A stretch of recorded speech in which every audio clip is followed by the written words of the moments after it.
हळदी कुंकू म्हटलं की बायकांचा आवडीचा हा समारंभ, अर्थात माझ्याही खूप आवडीचा। सुंदर सुंदर छान छान साड्या नेसायचं, छान नटायचं आणि आपल्या मैत्रिणींना नातेवाईकांना घरी आमंत्रण देऊन हा समारंभ सोहळा पार पडायचा।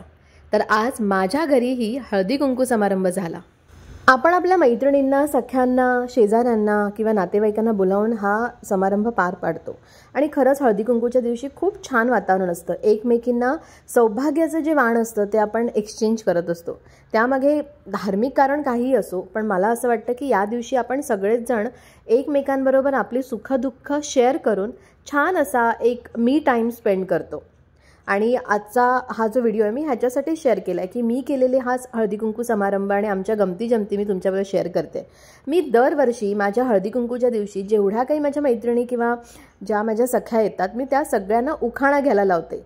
वय कुठलाही असो, तरुण असो किंवा प्रौढ असो किंवा अगदी आजी असो, पण उखाणा घेताना तिचं जे काही लाजणं असतं ते बघण्यासारखं असतं। आणि आजही मी या सगळ्यांना नावं घ्यायला लावली, तर आपण आता ती ऐकूया। सगळ्यांनी अशी काही भन्नाट नावं घेतली आहेत, ज्यामध्ये नवीन नवऱ्या तर आहेच, पण माझी आई आणि आत्या म्हणजे आजीच्या वयाच्या यांनी सुद्धा सुंदर नावं घेतली आहेत।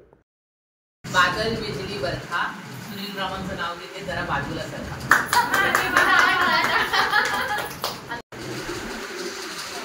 प्रेमाच्या चौकात किती पण फिरा, प्रेमाच्या चौकात किती पण फिरा, शोधून नाही सापडणार विरेश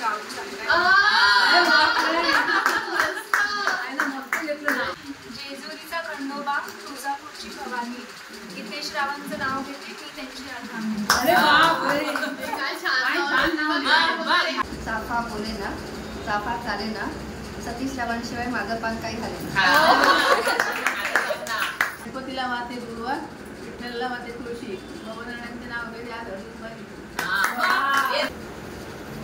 शंकराला वाहते बेल वाकून, प्रवीण रावांचे नाव घेते सगळ्यांचा मान राखून। टाळ्या वाजवाया। नणंदबाजी हौशी, बिपिनचं नाव घेते पिंपळच्या हळदीकुंकाच्या दिवशी। वेळेचे चक्र फिरते रात्रंदिवस, कधी पुन्हा कधी दिवस, प्रमोदचे नाव घेते आज आहे हळदी कुंकाचा दिवस।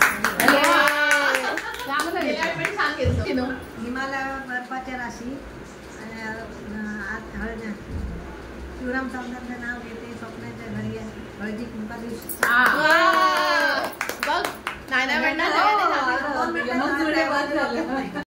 तर हे काही ग्लिम्स मी तुमच्याबरोबर शेअर केले माझ्या घरातल्या हळदी कुंकवाचे। माझी काही मैत्रिणी किंवा माझे काही नातेवाईक काही कारणास्तव येऊ शकले नाही, त्यामुळे अजून मजा आली असती, पण नेक्स्ट टाईम पुढच्या वर्षी पुन्हा मी काही घेऊन येईन। तर समारंभ झाल्यानंतर खूप फोटो सेशन झालं माझ्या प्रत्येक मैत्रिणीबरोबर, आईबरोबर, वहिन्यांबरोबर, माझ्या सगळ्या ह्या सख्यांबरोबर मी भरपूर फोटोज काढले आणि खूप एन्जॉय केलं हा दिवस। दुसऱ्या दिवशी रथसप्तमी होतं, त्यामुळे घाईत हे हळदी कुंकू झालं आणि जेवढे मला शेअर करता आले तेवढे फोटोज आणि काही व्हिडिओज आज मी तुमच्याबरोबर शेअर करते।